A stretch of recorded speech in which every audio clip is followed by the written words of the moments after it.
So, Tom, I got to ask you, are you ready to count them up? Yes. As much as I think it's the under is a safe play, like I can't even. Count them up. Count them up.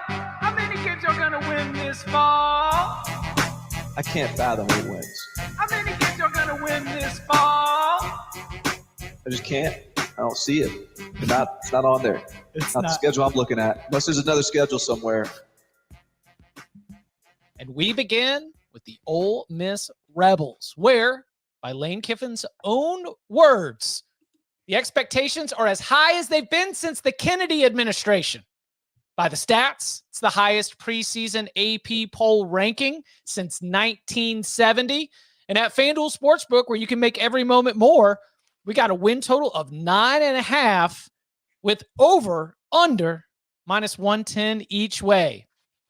Danny, they brought back a ton from last year. They went portal shopping and they got some shiny new toys. We've got a draw that, as you can see, if you're watching live on YouTube, that, we've clearly identified as favorable. Where are you at with Ole Miss and 9.5 here in 2024? Fraudulent is a really strong word, right? Like I don't want to say fraudulent. Wow, coming out the gate hot. But because I think 9-3 is where the number I settle on. So you tell me if you think that's a fraud. I think that's a really good year by Ole Miss's standards. We talked a lot about this. They've been really good against the, average teams, but when they faced the bigger opponents, the ones that are kind of in an upper echelon, they've come up well short. And their schedule does set up incredibly favorably. They don't play too many of those heavyweights where you look at them and you're like, oh my goodness, like they just can't win that game. And I know they've gone all in, and I know this is the year that they're supposed to capture the magic and they're supposed to make this magical run. I have a hard time seeing it. When you look, all right, where would the 3 losses come from? Like, it's hard to peg them. I had them at LSU, Oklahoma, Georgia. Like, I don't feel like that not necessarily could mean. I mean, I'm higher on the Gators. It's going to be a tough environment if Florida over performs. Is it a slip up against a lower, a lesser opponent like a Kentucky, even though it's at home? I don't know. Is there a game in there that's just a slip up that they're not supposed to have? I'm going to say they do slip up. So I'm going to go 9-3 under. I'm also on the under here. I'm not going to call them fraudulent. Well, I didn't say fraud. I said fraudulent was too strong a word. Print the graphic. Giant capital letters in front of a picture of Lane Kiffin. Fraudulent. Danny Cannell, Cover 3 podcast. Get it made. I'm not betting it. Like, I've got him at 9.2 wins. So obviously that's an under as far as we're sitting on this total. But I look at it, Dan, you want to know where that slip up's going to come. They'll lose at LSU. They'll lose it to Georgia. And then they'll be 9-2 going into the Egg Bowl, and they'll lose to Mississippi State. How the Egg Bowl works. But no, that LSU game, very losable. Georgia, very losable. Oklahoma at home, they're going to be favored, but they can lose it. They can lose at Florida. They can lose the Mississippi State game. Hell, they could lose at South Carolina. We've seen South Carolina upset teams at home every single year, it seems like. So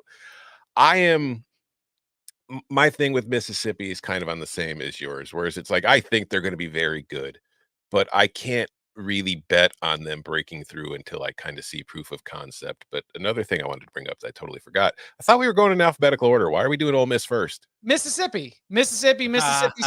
But if they're Ole Miss, like, that's an O, Chip. I'm just saying. Mississippi. Ole Miss, the way we call them, Vandy, Vanderbilt. Well, Vandy doesn't change the alphabetical order, though. I'm just saying. Did you want to start with Mississippi State? Yeah, we got to get the people going. Let's talk about vibes. What's going to get us going? Danny saying fraudulent, or all of us being like, might be a tough year one for Jeff Lebby, Bud, what are you doing? Going over. I think they got a really, really soft start. They'll be 3 touchdown or more favorites basically until the end of September. I don't really think Kentucky's much of a threat. At South Carolina, I think Ole Miss can probably go and score a number that South Carolina can't do. At LSU is quite tough for me. But again, I mean, how will LSU's defense actually be? They didn't do much in the transfer portal to bolster it. They just got a new coach. So we'll see on that. Arkansas, towards the end of the year, could depth concerns raise their kind of show their head? What about Florida? Right, another spot where depth concerns really could be a problem. And Florida has 0 pass rush, so and you got to be able to get Jackson Dart to beat them. Mississippi State, again, major depth. So I like that they have all the teams in the Southeastern Conference that I've identified as having real depth problems late in the season when they're more likely to be the victims of attrition.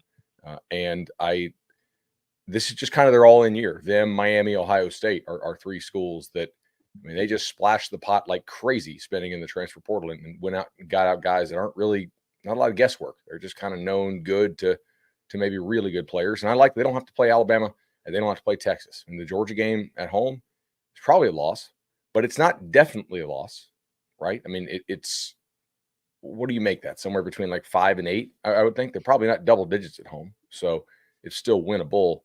I just think this is a different team from the team that I like to bet against a good bit in situations last year, Alabama, Georgia. But they also don't play some of these really physical teams in the SEC.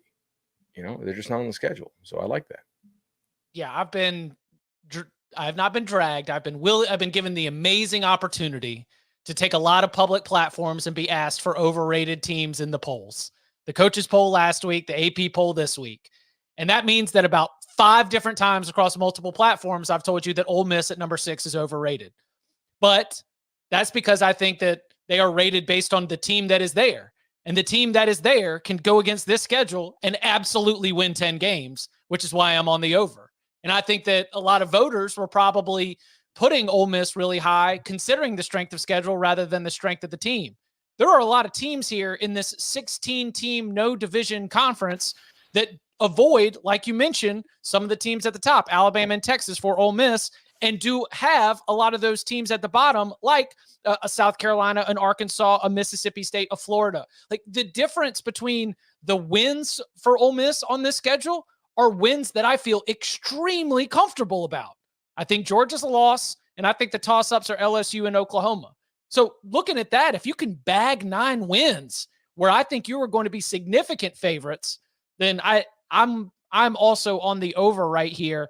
I think that Ole Miss judged against Penn State and Michigan should not be ahead of those teams. I think Ole Miss against this schedule goes 10-2. So I'll be taking the over here. Another thing that mildly concerns me is this portal era, like a team that has as many transfers as they do. Like this is a team chemistry sport, right? Continuity matters. Building those bonds matter. I still have we seen a team really excel that's gone this heavy at the portal? Florida granted, they might be, but Florida State, I feel like they had a pretty good mix. Louisville, I think they were about as heavy as Ole Miss was. They were built through the portal. I think Florida State and have their most success. I think the difference is they had more multi-year portal guys. Right. That was what I was going to say. The guys who had been in the program for a while. Right. And that was really the season that they had their breakout when they had a couple guys in year 2 coming back. Like even Ohio State, much we've talked about their portal class, they have a lot of returning guys, and then they just plug in a few here and there that are really, really good to help them. Ole Miss feels like there's a lot more guys they're relying on. Just something I just observed. I think it's a fair, and this is where the order of the schedule stands out to me with so many of those winnable games early. It might be more comparable to Louisville, which they were able to build the confidence through stacking wins on wins on wins on wins. Now, all of a sudden, you are all bought into each other because of the success that you've had. But then what else did we see with Louisville? Kind of fell apart late, right? You lose to Pitt, you lose to Kentucky, you lose the bowl game to Miller Moss. Like it was a 10-win season with 4 losses. So, maybe there's something like that with Ole Miss in Tom's Egg Bowl theory, where they do stack a bunch of wins early. And then maybe as things get closer to the end of the season, when you really need to have that chemistry, continuity, and depth, where it might get tested.